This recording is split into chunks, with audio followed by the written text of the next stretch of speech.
Subscribe करें हमारे channel United Islamic studio को और बेल आइकन को प्रेस करें सबसे पहले हमारे वीडियो का नोटिफिकेशन पाने के लिए। अस्सलामु अलैकुम व रहमतुल्लाहि व बरकातुहू। अहमदुहु व उसल्ली व उसल्लिमु अला रसूलिहिल करीम, अम्मा बाद। मोहतरम सामीन किराम, आज का उन्वान है मुसलमान कातिल और मकतूल। हज़रत अबू बकर नुफ़ई इब्न अल-हारिस अस्सक़फ़ी रज़ी अल्लाह तआला अन्हु से रिवायत है कि नबी करीम सल्लल्लाहु अलैहि वसल्लम ने फ़रमाया कि जब दो मुसलमान अपनी तलवारों के साथ मुक़ाबिल हों तो कातिल और मकतूल दोनों दोज़ख में जाएंगे। मैंने अर्ज़ किया, या रसूल अल्लाह सल्लल्लाहु अलैहि वसल्लम, कातिल का मामला तो समझ में आ गया, लेकिन मकतूल के बारे में हैरत है। तो आप सल्लल्लाहु अलैहि वसल्लम ने इरशाद फरमाया, वो अपने साथी के कत्ल पर हरीस था। इसको बुखारी शरीफ और मुस्लिम शरीफ ने रिवायत किया है। इस हदीस में हज़रत अबू बकर रज़ी अल्लाह तआला अन्हु हुज़ूर सल्लल्लाहु अलैहि वसल्लम से रिवायत करते हैं कि आप सल्लल्लाहु अलैहि वसल्लम ने इरशाद फरमाया कि दो मुसलमान फ़र्द हों या दो मुसलमान की जमातें हों, आपस में मुक़ाबिल हो जाएं, लड़ाई झगड़े पर आ जाएं और उन दोनों के हाथ में हथियार हो, तलवार हो या जो भी हथियार जिस ज़माने में राइज हो, और एक दूसरे को कत्ल कर दे तो कातिल भी और मकतूल भी दोनों जहन्नम में जाएंगे। साहबी को इस बात पर हैरत हुई तो आपने दरियाफ्त किया कि अल्लाह के रसूल सल्लल्लाहु अलैहि वसल्लम, कातिल का जहन्नम में जाना ये तो समझ में आता है और हर कोई इस बात को समझ सकता है, लेकिन मकतूल के बारे में हमें हैरत है, वो समझ में नहीं आता। तो आप सल्लल्लाहु अलैहि वसल्लम ने इरशाद फरमाया, चूँकि वो भी हथियार लेकर आया था और इसके दिल में भी अपने साथी के कत्ल का इरादा था, वो इस पर हरीस था, इसलिए वो भी गोया उसने कत्ल कर ही दिया, ऐसा है, तो वो भी जहन्नम में जाएगा। उलमा फरमाते हैं ये उस सूरत में है जबकि फरीक़ैन जुल्म व ज़्यादती पर तुले हुए हों तो इस वईद में दाखिल होंगे, वरना अगर किसी अमर मशरू में शुबा की वजह से अगर ये नौबत आई या एक फ़रीक ने दूसरे पर अगर ज़्यादती की है,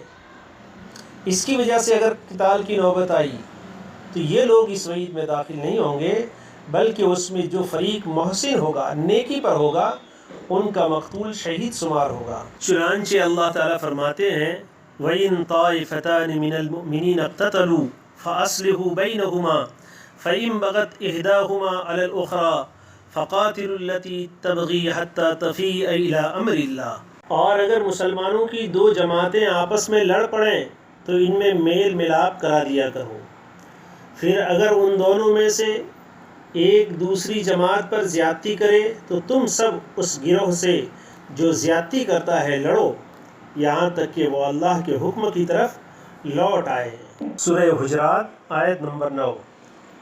तो क़िताल बाग़िया क़िताल शरई है और इनका मकतूल इस वईद में दाखिल नहीं, बल्कि वो शहीद है। अलबत्ता इस हदीस में जो फरमाया गया वो ये है कि दो मुसलमान किसी अमर शरई की बुनियाद पर नहीं, अलबत्ता आपसी अदावतों की बुनियाद पर झगड़ पड़े और दोनों तरफ तलवारें निकल आए, या आज के ज़माने में जो भी असलहा राइज हैं या हथियार राइज हैं वो निकाल लें, मसलन चाकू या बंदूक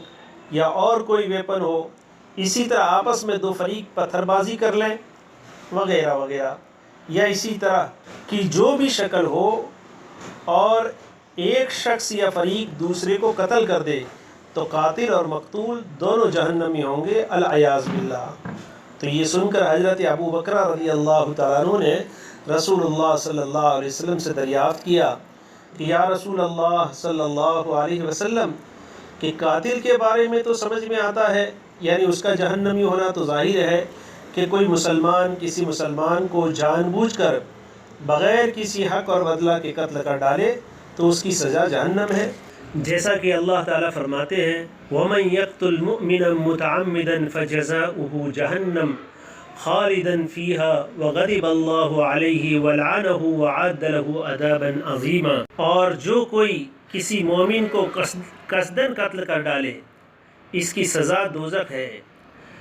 जिसमें वो हमेशा रहेगा, इस पर अल्लाह का गज़ब है, उसे अल्लाह ने लानत की है और इसके लिए बड़ा अज़ाब तैयार कर रखा है। سورہ نساء آیت نمبر 92۔ تو قاتل کے جہنمی ہونے کو تو ہم تسلیم کرتے ہیں، مگر مقتول کیسے جہنم میں ہوگا؟ تو رسول اللہ صلی اللہ علیہ وسلم نے اس پر ارشاد فرمایا کہ وہ بھی اپنے ساتھی کے قتل پر تلا ہوا تھا، اور اسی وجہ سے وہ بھی ہتھیار لے کر آیا تھا، مگر اسے کوئی چانس اور موقع ملے اس سے پہلے اس کا ساتھی اس پر غالب آ گیا، تو یہ مقتول نعوذ باللہ اپنی نیت کی وجہ سے جہنمی ہوگا، اور ایسا ہو گیا گویا اس نے بھی قتل کر دیا۔ اور آپ صلی اللہ علیہ وسلم نے اسی وجہ سے فرمایا کہ وہ بھی اپنے ساتھی کے قتل پر حریص تھا اور تلا ہوا تھا۔ تو گویا یہ حدیث دلیل ہے اس بات پر